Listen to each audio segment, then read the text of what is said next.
All right, hey, good afternoon, everybody.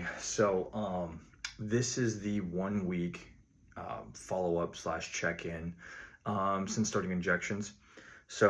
As of last Sunday, I took my first injection of testosterone and my first injection of sermorelin. And then I did a second. I did obviously my protocol for sermorelin Monday through Thursday, and then I took my second injection Thursday of testosterone, and then I took my third injection this morning for testosterone. So I'm just here to document really quick. As far as the first week went, the first couple days actually, I had really my anxiety was through the roof, and it wasn't due to I don't think it was due to any drug interactions. I think it was actually just I was like, should I be what am I going to experience? Which is again is why I halved my dose of testosterone in 2 separate days. So very stressed out, very anxious, worried about making sure I did it all right. Had no issues with it other than that. It was about day 4 where I think I started noticing my first bit of difference as far as feeling day to day. My day to day feelings about around day 4, I noticed I was able to I have more desire, in terms of getting up, doing things outside of work. Normally I get home from work. I usually work anywhere from 6 a.m. to 2 p.m. or 5 a.m. to 1 p.m. Getting home, I'm usually just fried. I'll try and get a workout in. Wasn't really feeling that. Was actually feeling pretty good.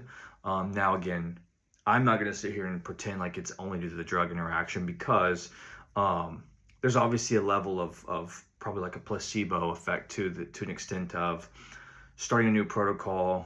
There's a little bit of excitement to it with the anxiety of where you want to do things you maybe didn't feel desired for the week before. So I'm not going to go all in and say it was because of that.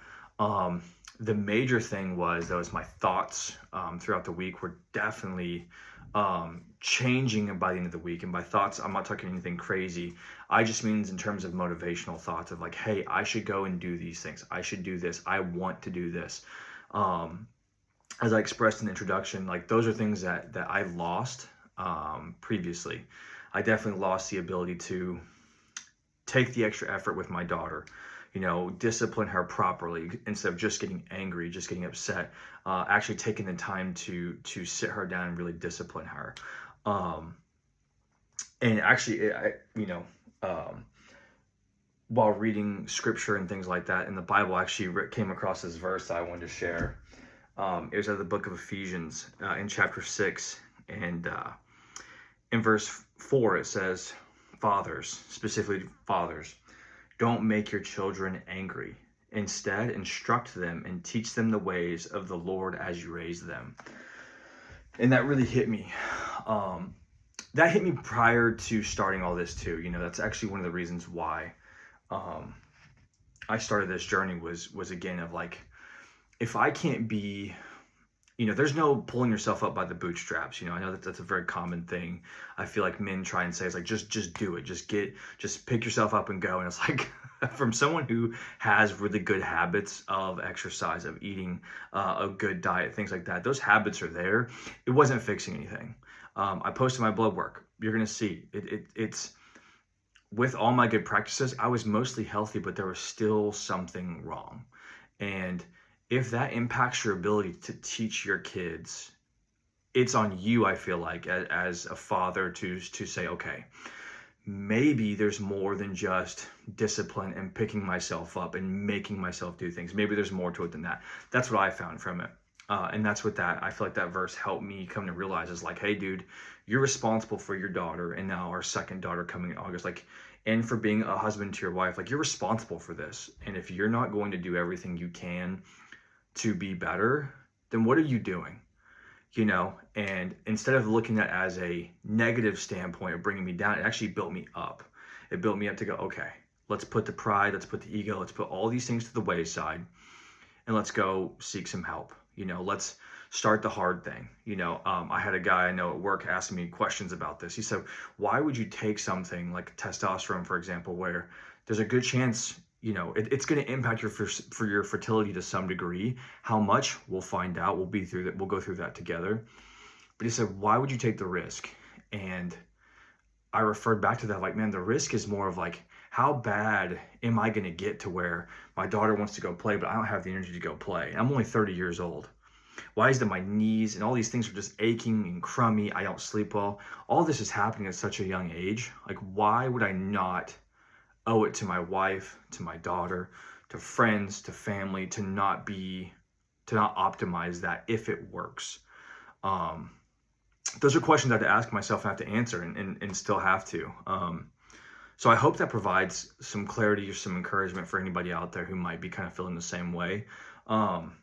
The last thing I want to talk about actually is sleep. I will say Friday, so my last Sermorelin injection was Thursday night. Friday and Saturday, I don't know what happened, but like my sleep, like I slept maybe 6 hours, but I was tracking my Garmin's. It was so deep.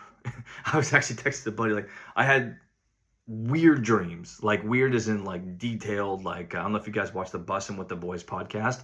I don't. I know who they are. I've seen clips of them, but for whatever reason, that was my dream. I was hanging out with the Bussin' with the Boys.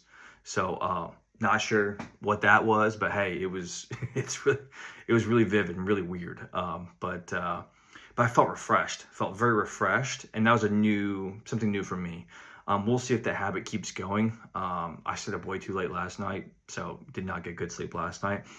But going forward, we're going to keep tracking these things. So I post my blood work on Instagram. If you want to see the actual numbers, go check them out. If you have questions, reach out to me. I'll do whatever I can to kind of help with as much insight as I can. And just encouragement. If anybody needs some encouragement, I'll be happy to do whatever I can for you. So you guys let me know. We'll follow up during the week, and then if not, I'll see you guys on next Sunday. So I'll try and post some more stuff on Instagram with workouts, things like that. Or if there's something specific that anybody is interested in, my journaling habits, what I do mentally to kind of keep my thoughts centered, kind of around the Lord, around Jesus. Like, if anybody has questions about how or anything like that, I'll be happy to share with you just kind of what I found to be helpful. So, all right, peace.